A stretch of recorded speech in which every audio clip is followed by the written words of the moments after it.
from I'll Build You a Temple.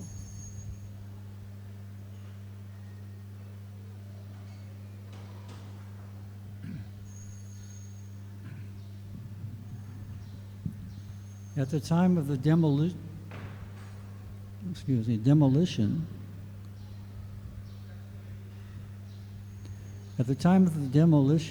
Tamal Krishna was leading the traveling Sankirtan party, which included Achyutananda, Gargabuni, Harikesh, and Sridhar, and feeling enlivened by their preaching.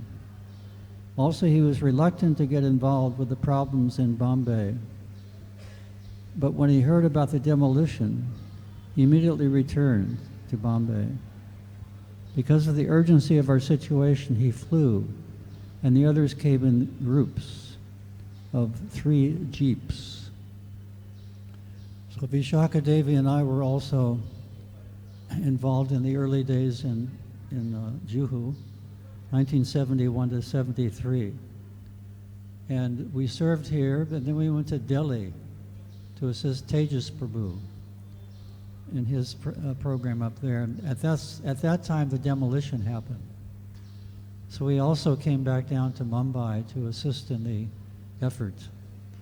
We were basically in charge of media, trying to advertise the horrible act of demolishing the temple, make the whole city understand what happened. It was outrageous that the people of Bombay, the municipal corporation, sent the demolition team to demolish the temple. That was really stupid. Why? Because it turned the whole public opinion toward us, in favor of us. So Mr. Nair was in a very, actually he was passed away already, but anyway, that everything became in our favor after that demolition. Thinking that Juhu was too far from the city and that we should be closer to the important people in Malabar Hill and downtown Bombay, Tamal Krishna suggested that we approach the life members to see if someone could give us a place to stay in the city. When we explained our situation to Brij Mohan Mohata, he said that he could use one of his vacant flats in Nepean Road in southern Bombay. The building called Shivner was conveniently situated on the corner of Nepean Road and Narayan Dabokar Road. The flat was on the second floor and had 3 bedrooms, a kitchen, a living room, where we could put a makeshift altar, and a smaller room off the hall. Tamal Krishna and Achyutananda took the first bedroom. Harikesh and I shared the next, and at different times, various other devotees took the one at the end. We didn't have a regular temple program in the flat, but in the evenings we often had preaching programs around the city. Generally, we would return late at night and sleep late the next day. Our cook, Guru Devadas, would make a light breakfast, usually a chidwa, flat rice preparation. And for lunch we ate in the vegetarian restaurants, such as Aram on Marine Drive, or in a rooftop cafe in the Grant Road area. Personally, I felt uneasy eating restaurant food, other than in a small place on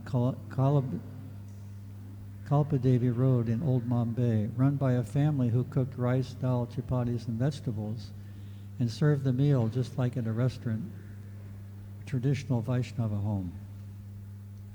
Because the Juhu project was stalled with all the complications with Mrs. Nair, Tamal Krishna and I formed a team to collect for the temple construction in Vrindavan. One devotee suggested that it would be most effective if 2 preachers went together, one heavy and the other soft. Heavy means, very determined and to collect. So we accepted that idea and it worked well. Tamal Krishna and I fit the roles perfectly, he with a strong, dominant personality, and I being somewhat soft-spoken. One day we went to meet Natbarlal Jivanlal Gandhi in the spice market. It was in the old section of Bombay, Bombay 2, Bombay 3, Bombay 9, the cloth market, the spice and grain market, and the iron market. That time of year was especially hot and humid, and old Bombay was really congested. We saw men pulling carts, just long platforms on wheels, loaded with sacks of grains and spices and sugar. The streets were so narrow and crowded with carts and cars and people that we could hardly move. And from the beginning, Tamal Krishna was annoyed that I had made an appointment there. You know I didn't like appointments down here, he told me on the way. He wanted appointments in the newer, more congenial parts of town, such as Church Gate and Flora Fountain. Eventually we found the address, climbed up the rickety wood stairs in the old frame building, and came to a big, bare room with, at one end, sitting on a desk at the table on the side, a simple man in white khadi cloth, Mr. Gandhi. The room wasn't air-conditioned, and Mr. Gandhi didn't even have his own private office. It was very basic. What are you doing over there? Is there echo on it? Don't put echo. Take it off. There's enough echo already. Is that okay?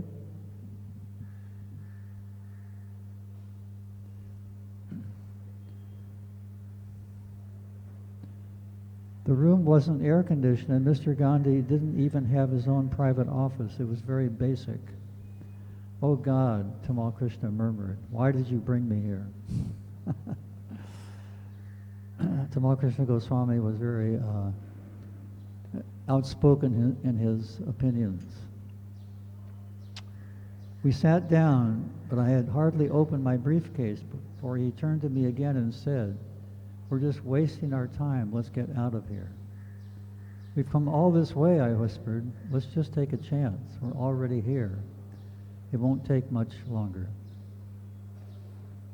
So we remained seated at the man's desk and began our appeal. We took out our book of photos and showed him images of our preaching around the world. Then we spoke about Vrindavan, how due to Prabhupada's preaching, devotees from all over the world now wanted to come to Vrindavan, but how there was no proper place to receive them. I told the story of my parents, how they had come to visit me in Vrindavan, and there had not even been any place where we could eat. The only restaurants had been filthy with flies, buzzing everywhere. Even the place that had been most highly recommended was run down. We had tried Mathura, but we could not find anything there either. Finally, we had gone to Agra, and there we found some decent hotels. There is no proper place for Westerners in Vrindavan, we told Mr. Gandhi. Srila Prabhupada wants to build a temple with a guest house and restaurant to international standards. It was a strong argument. We also brought out a booklet that we had showed prospective donors, published by the Tourist Association for Agra, Mathura, and Vrindavan, with a list of hotels and restaurants for each place, and pointed out that for hotels and restaurants in Vrindavan, there was nothing. We could have been like you, Tamal Krishna said. We could have gone into business and made lots of money, but then who would preach this message? We need preachers, so we have dedicated our lives to preach, and you, in your position, can help by giving money. That also made perfect sense. It was a strong presentation. And in the end, when we showed Mr. Gandhi the pictures of the construction and the budget for the different parts of the project, he was really surprised us. He donated for the biggest room in the guest house, which was 29,000 rupees, quite a large amount. So it just goes to show you, circumstances don't seem so favorable, still there can be great success. I'd like to tell you one story about a photo that my wife took, Vishaka Devi. It was 1974 Rath Yatra. This illustrates this point about not being discouraged, even if there's reversals. 1974 Rath Yatra. Can you understand? Is the echo turned off? That's because I was pronouncing.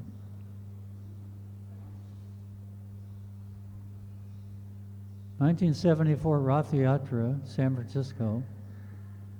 Were you there? No. 74.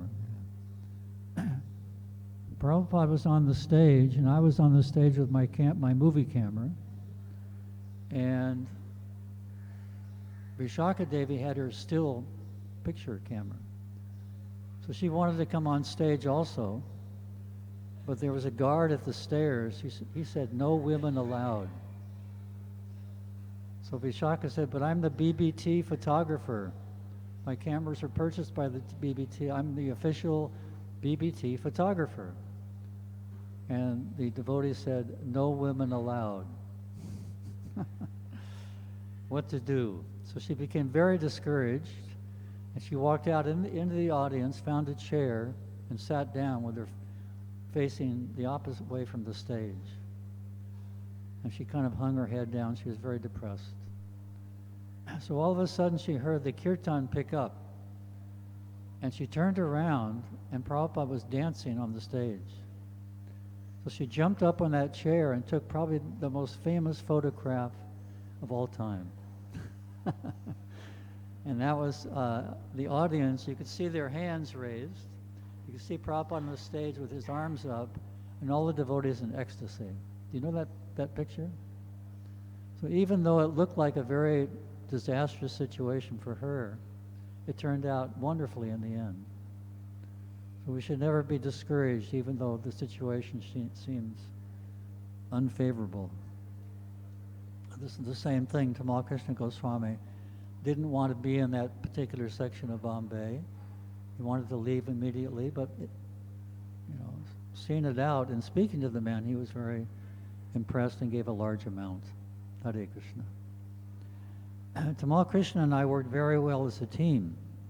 Later, when Prabhupada came to Bombay, Tamal Krishna showed him our preaching kit and explained how we approached prospective donors. And Prabhupada appreciated our thoughtful and systematic appeal. He smiled at Tamal Krishna and said, "You have made this presentation very intelligently. Whatever intelligence Krishna has given, you must only use it for Krishna." Eventually, because both Tamal Krishna and I were strong preachers, some devotees questioned whether it was more efficient for the two of us to go out and preach together. But when they raised the issue with Prabhupada, his reply was practical. If by going together they can collect more than the combined total of what they can collect separately, he said, they should go together. Our general strategy was to meet potential major donors in their office, arrange to have a program at their homes with kirtan, a talk, and often a slideshow, and then some days later return to his office to ask for the donation. We presented Achyutananda as the Swami. He would lead the kirtans and bhajans, give the talk, and maintain the profile of a sadhu, aloof from money and material concerns. When at one program at Pesu Aswani's home, a fabulous, spacious, opulent residence on prestigious Kumbala Hill, with marble floors and gold gilding and a white marble temple room with life-size Radha Krishna deities, our host served Achyutananda a silver thali with varieties of tasty preparations made in pure cow's ghee. He glanced at it, pecked at a few pieces, and sent the plate away. An impressive display of detachment and renunciation. After the program, as we were driving home, he announced, "I'm famished. Let's stop at Gurudev's." Let's stop at Gurudev's, a vegetarian South Indian restaurant. Later, when Tamal Krishna and I approached Mr. Aswani, he gave a generous donation for Vrindavan. So I don't know about the strategy of rejecting nice prepared prasadam in the guest's home. That may have not been so pleasing to the guest. I remember one time, quite an extreme example, Srila Prabhupada was taking prasadam on invitation at a life member's home. And several devotees were there. We were all sitting at the table taking prasadam. And there were some onions in one of the preparations. So a devotee turned to Prabhupada and she said, Prabhupada, there's onions in this preparation. We're not supposed to eat onions, for those visitors who don't know our habits. And Prabhupada, he just ignored it. And I think he even said, never mind, or something like that.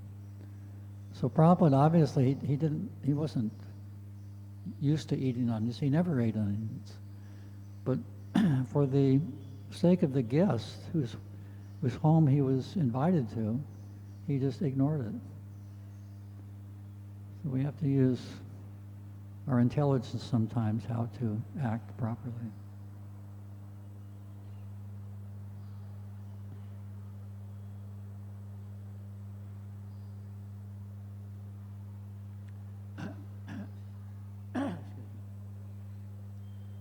Meanwhile, Matre was continuing to attack us on all fronts. We soon received notices from the Office of the Charity Commission and from the Foreign Registration Office that some of the devotees, fearing that they may be arrested, took shelter with us in Shivner. To help deal with all the challenges, Tamal Krishna and some of the other leading Bombay devotees concluded that we should turn the management of ISKCON in Bombay over to the members and the supporters, who were more experienced and expert than we were, both affluent and influential, and just preach and give spiritual guidance. So we scheduled an early morning meeting at Sadaji Whitlal's office with a committee of some of our best supporters, including Sadaji Whitlal, Brijmat Ratan Mohota, M.P. Maheshwari, and Bogilal Patel, with the intention of giving them control. The night before the meeting, however, Harikesh told me excitedly that he had read something that made him think we shouldn't go through with the plan. He and I had been suffering from jaundice, and we were spending much of our time in our beds, convalescing. That means getting better. He had been reading Prabhupada's as yet unpublished Nectar of Instruction and had come across a purport that seemed to address our situation. He read me the relevant verse. That's from NOD, Nectar of Instruction, verse 4. Translation: offering gifts in charity, accepting charitable gifts, revealing one's mind in confidence, and inquiring confidentially, accepting prasad and offering prasad are the 6 symptoms of love shared by one devotee and another. Then he read Prabhupada's purport, which explained the other side of the instruction. Quote, in this regard, Srila Bhaktisiddhanta Saraswati Thakur warns all devotees engaged in broadcasting the Krishna consciousness movement not to speak to the impersonalists or Mayavadis. If a snake is given milk to drink, its poison simply increases. For a similar reason, we should not disclose our minds to the serpent Mayavadis and Karmis. Such disclosures will never help. It is best to completely avoid association with them and never ask them about anything confidential, because they cannot give good advice. Harikesh thought this was too dangerous to hand over the management of the society to Hindus, who were closer to being Mayavadis or materialists than being devotees. And we resolved to bring the matter up to Tamal Krishna and Achyutananda first thing in the morning. Before the meeting with Tamal Krishna, Harikesh spoke with Achyutananda, who agreed. It was delicate because we knew how intent Tamal Krishna was to engage these men and get relief from the management himself. But we felt that Srila Prabhupada and Lord Krishna had revealed the purport to us just in time to avoid a possible calamity. The meeting was set for 7:30. At about 5:30, Harikesh and I went to Tamal Krishna's room, read the purport to him and the other leaders, and implored them not to hand over too much control to the committee.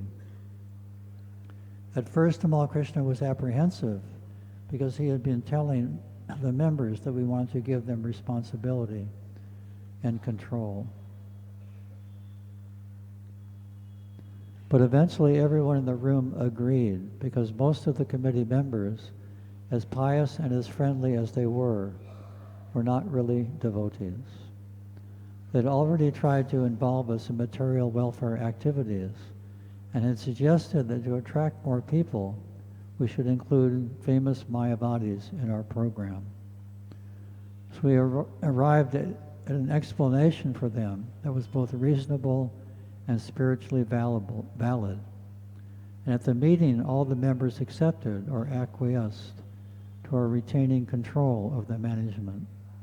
They all knew that the movement was Srila Prabhupada's and understood that they should not try to go beyond the limits we set or demand control. Srila Prabhupada would often refer to the Mayavadi sannyasis. One time he told us about one very famous Mayavadi sannyasi. I won't mention his name. But Prabhupada said actually he is secretly worshiping Radha Krishna deities in his home. They are so attractive that he cannot resist. In the midst of all the intrigue and conflicts, I sent Srila Prabhupada my Vyasa Puja offering. And on August 23rd, from Bhaktivedanta Manor, he sent me an encouraging note. Quote, I beg to acknowledge receipt of your letter and the nice Vyasa Puja offering you sent. I have sent it to Satsvarup Goswami for printing in the BTG. Writing is a very important part of our work, and Satsvarup is always anxious to have new material from the devotees for expanding the BTG. You have a nice talent for writing, and practice makes perfect, so continue. It will be appreciated. Shishi Gornitai ki.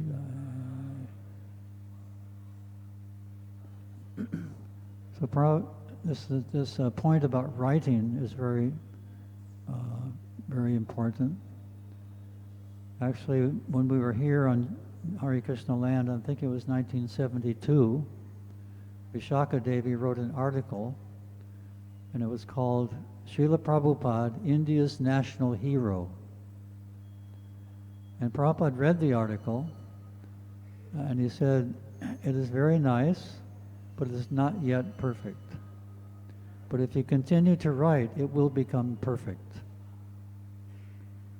So she has continued to write many, many articles. I asked her about 10 years ago, how many articles have you written for BTG?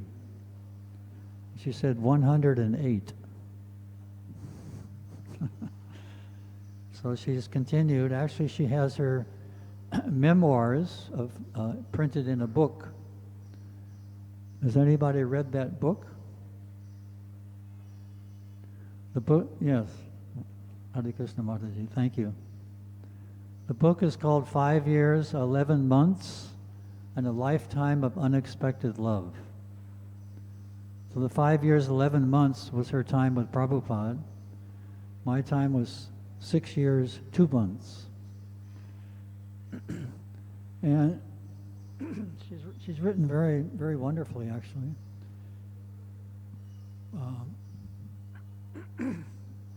So here it says, excuse me.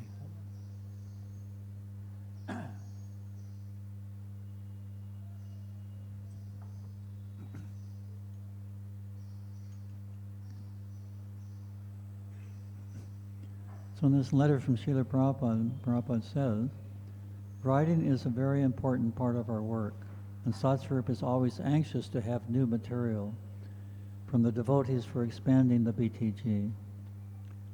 You have a nice talent for writing, and practice makes perfect, so continue. Also, everyone who has a talent for writing should use that talent. It actually really helps us advance in Krishna consciousness to really write our realizations as we progress. Eventually, BTG Publishing published my offering, in which I described my first meeting with Srila Prabhupada and how he had transformed my life. So this is a poem by Giriraj Swami. It's quite long, but we'll read it. All glories to you who have given us light to open our eyes, which were firmly shut tight. When we first came to you in the darkness of night, the words from your lips made everything bright. What is your goal, Godhead to find, or God to become? Please make up your mind. If you want to become God, you can't be God now. Can a non-God become God? Please let me know how. God is within you, sitting there in your heart, just waiting for your loving service to start. But if you insist that you want to be Him, you're cheating yourself and have nothing to win. If the seed of devotion with chanting you sow, let me read that again. If the seed of devotion with chanting you sow, then God will give sunlight to help it grow. But if to become God remains your ambition, then why then should God help His own competition? Krishna is God, and God is always on Yashoda's lap, or in Dwarka's hallways, or in Kurukshetra, He's God all the same. It's not that by yoga, the Lord He became. If you are a spark and God is the fire, you can be godly if you truly desire. Your qualities match Him, but the quandary is different, for God's nature is infinite, whereas you're insignificant. I cannot be God, for I am truly small. I cannot be God, for I truly am small. But He kindly allows me to serve Him, that's all. That is His mercy, transcendent and sweet. Take it, be happy, that's all I entreat. Thus your divine grace we were blessed to meet, and thus we were forced to fall at your feet. You poured nectar-like words through the holes in our ears to clean out our hearts and vanquish our fears. Arousing within us our love for the Lord, our actual life as His servant restored. Now we beg to remain individual souls, serving the servant of the one Spirit whole. All glories to you who have given us this, a life that's eternal, full of knowledge and bliss. Taking us from the darkness, cold and alone, back to Godhead, back to home. Wonderful poem. With the sales agreement canceled, we didn't know what to do. The situation seemed hopeless. Several life members had tried to convince Mrs. Nair to sell us the property, but she just wouldn't listen. So we sent a telegram to Prabhupada asking him to come to Bombay to settle the matter with Mrs. Nair personally. I had heard from Gargamuni, who was the first devotee to meet Bhogilal Patel, that when he had told Seth Bhogilal about how Prabhupada had spread Lord Krishna's message and service in America and throughout the world, Bhogilal had wept with joy and immediately became a life member. I developed a friendship with Seth Bhogilal, who was quite humble and soft-hearted, and he became one of our best well-wishers and supporters. Bhogilal had a mansion more like a palace with dozens of servants on Walkeshwar Road near the sea. And when I approached him with the idea of Prabhupada staying in his home named Daskor, he happily agreed. Bhogilal had a mansion more like a palace.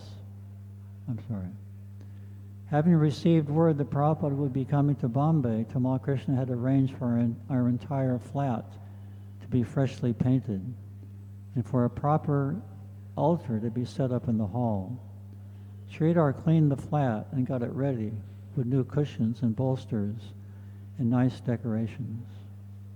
When Prabhupada came, Tamal Krishna and the other leading sannyasis took him through every room. Thus they escorted him into the smaller room where he sat on his asan and spoke to the devotees. Sridhar cut up a plate of fruit and placed it on a small table beside Prabhupada, who paused, looked up and said, "Thank you very much." Prabhupada had often been served fruit, Sridhar knew. He wasn't saying thank you for that. And he couldn't have known that it was Sridhar who had cleaned up the flat. But he knew that Sridhar was trying to serve him, just like the other more senior devotees. And he was thanking Sridhar for giving his life.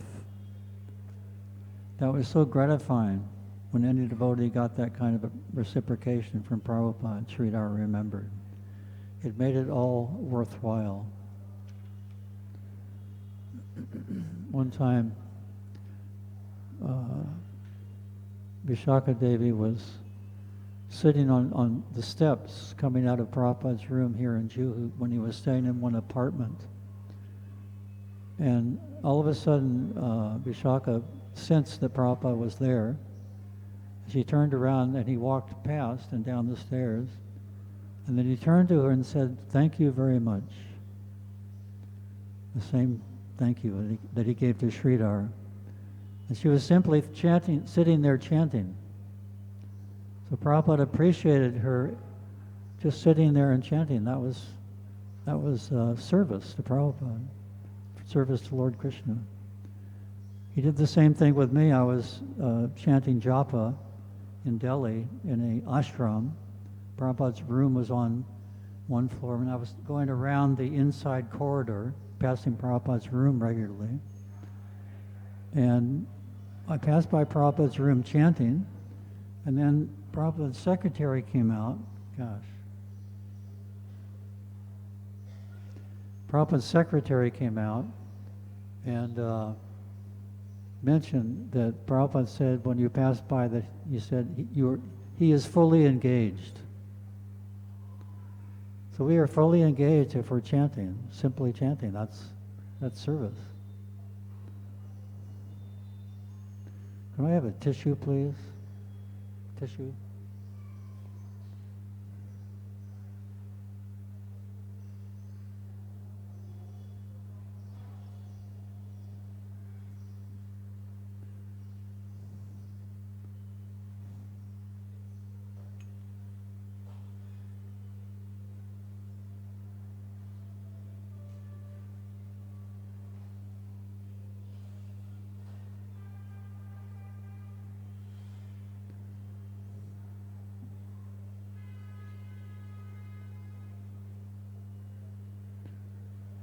Brahmananda was in Bombay for some days to purchase items for the deities in East Africa.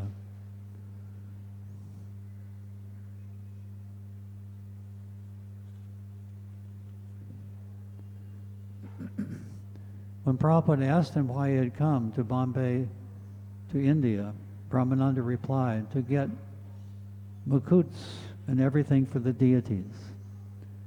"Oh, you cannot make flower mukuts?" Prabhupada asked.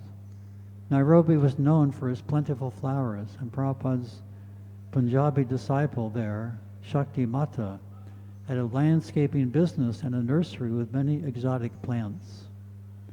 You just make a wire framework and then stick flowers in it. That's your crown. If necessary, there are Indian jewelers in Nairobi, and they can make flutes and other items. There is no need for you to come to India. Prabhupada criticized us for not having a morning program. Were we having regular programs, or, he inquired, is it simply going out and coming back and eating and sleeping? Well, Tamal Krishna replied, we want to have morning class, and Monday, Wednesday, and Friday to have evening programs, evening discourse. Were they going on? Prabhupada wanted to know. We just fixed up the place, Tamal Krishna said. The day you arrived was the first day it was painted. Until then, it was not fit for anyone to come into. It was very nasty. But you were living there since a long time, Prabhupada said. We had been living, but we were not inviting others. No, you may invite others or not, Prabhupada persisted. But was your program going on? No, it wasn't, Prabhupada. Then it was simply a joint mess. Then it was simply a joint mess that you go out and collect and come and eat and sleep. Yes, Prabhupada. That is very dangerous. Then you will all fall down. If you make a joint mess, if you go and collect something, then eat and sleep, everything will be. Therefore, I do not want you to keep separate. Temple worship means there will be regulative principles, that you will have to rise early in the morning, attend class and kirtan.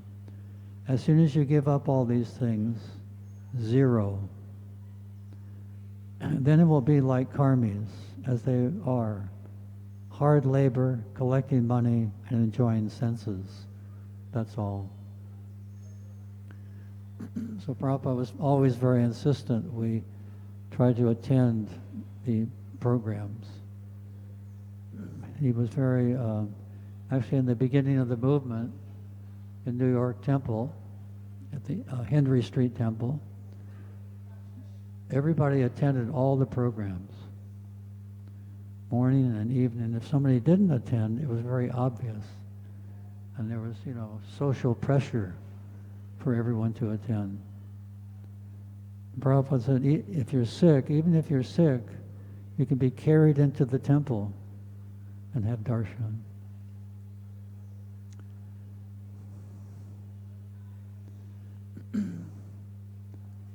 So Prabhupada continues, that is the pitfall everywhere in the church temple. As soon as they get some nice income, then in the name of priest, sadhu, sannyasi, they do the same thing. Vishaya chadiya, se rase majya. As soon as we give up this shravanam kirtanam, hearing and chanting, then it becomes vishaya. Vishaya means materialism. There is no spiritualism. Kshurasya dada. Kshura means sharpened razor. If you are careful, you cleanse very nicely. But if you are not careful, immediately blood. Immediately. Spiritual life is like that. As soon as you become a little inattentive, immediately Maya captures. Yes, come on. Then everything is failure. We have got the tendency to enjoy the senses. The senses are strong. As soon as there is opportunity, the senses will take advantage immediately. Then your whole business is finished. So if we do not follow strictly our regulative principles, routine work, then the whole scheme will be failure. Anyway, that is the danger in keeping separate department for collecting money. Then it will turn. Collect money, eat nicely, and sleep nicely. And to live in the temple, at least one is forced to rise early in the morning, take bath, have darshan. They'll get regulated life. Therefore, this temple worship is needed because we are so impure. At least in the temple, by following the regulative principles, we can keep ourselves pure. Otherwise, simply chanting is insufficient. There is no need of constructing big temples. But we are so impure that in Jiva Goswami's recommendation, that as soon as we give up this temple worship method, regulative principles, we become victim of Maya. As they are working and doing some business, then our dress will be a means of business. It will be another material business. Actually, they are doing so. That is the danger in keeping a separate department. What is the use? The danger is very much there, Tamal Krishna agreed. I see that. But there is a use. Prabhupada replies, well, if the danger is there, why should we accept such use? Can we overcome that danger, Tamal Krishna asked. We can try to overcome that danger. Prabhupada, you cannot overcome because you are all weak. So at that time, devotees were very, very young. When I first came to India, I was 27. I was considered one of the seniors. So there are so many difficulties with our immaturity. And Prabhupada was our elder. He was the only one. He was our only elder. What to do? So Prabhupada was very, very focused on this point. Keep up the program, stay in the temple, and don't become separate, because we're all very weak.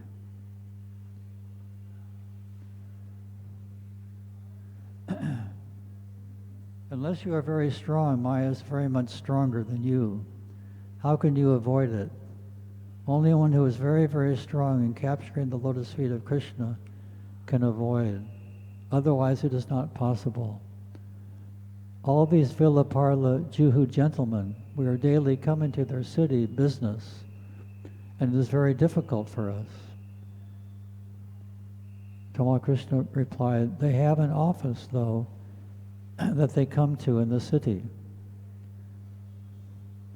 Prabhupada, their business is office, but your business is begging. Your business is not office.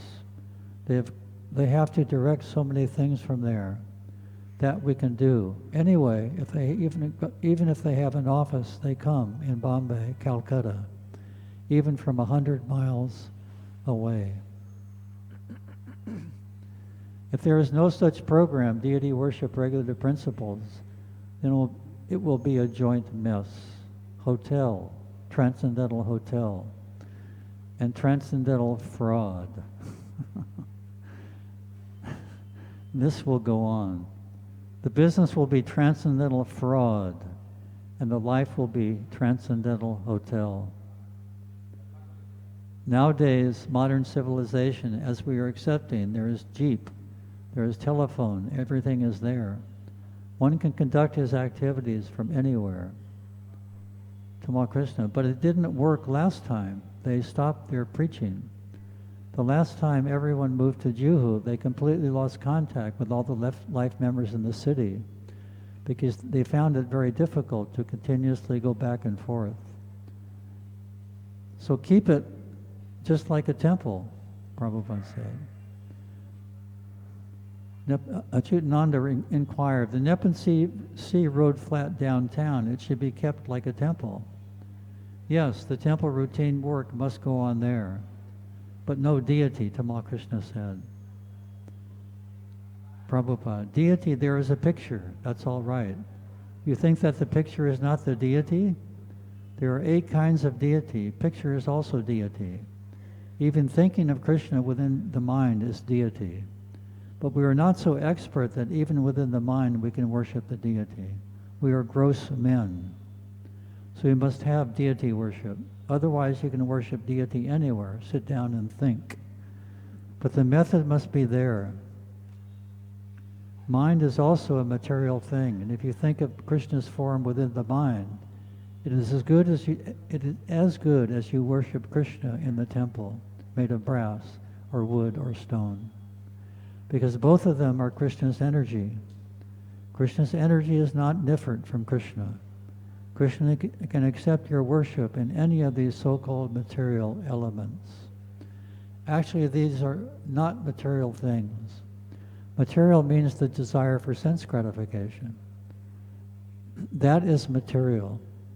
And the desire to please Krishna's senses is spiritual. So picture must be kept in a nice altar. And regularly arati and everything should go on.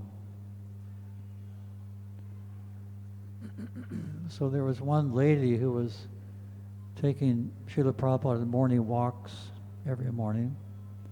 I forget her name. And she would take Prabhupada from that Ganga apartment to Worli sea face to walk along the sea. And one day she said, Srila Prabhupada, I have a very good investment.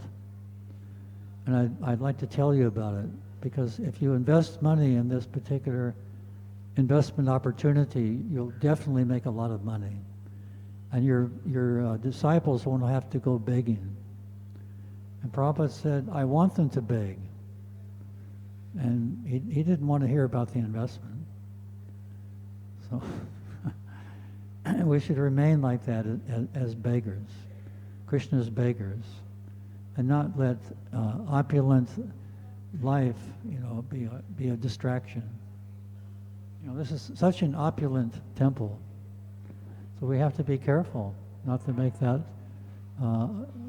opulence affect us.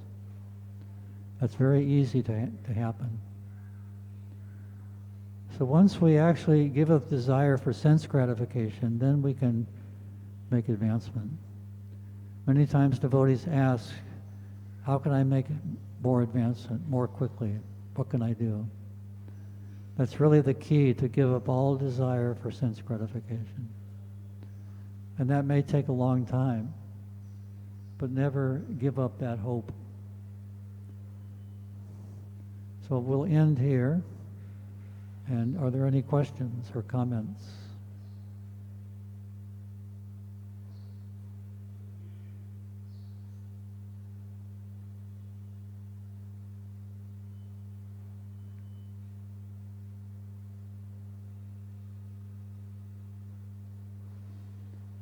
I'll wait till somebody has a question.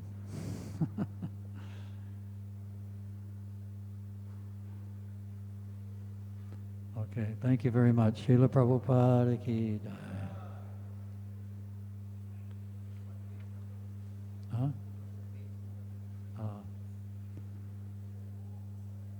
195. Right here.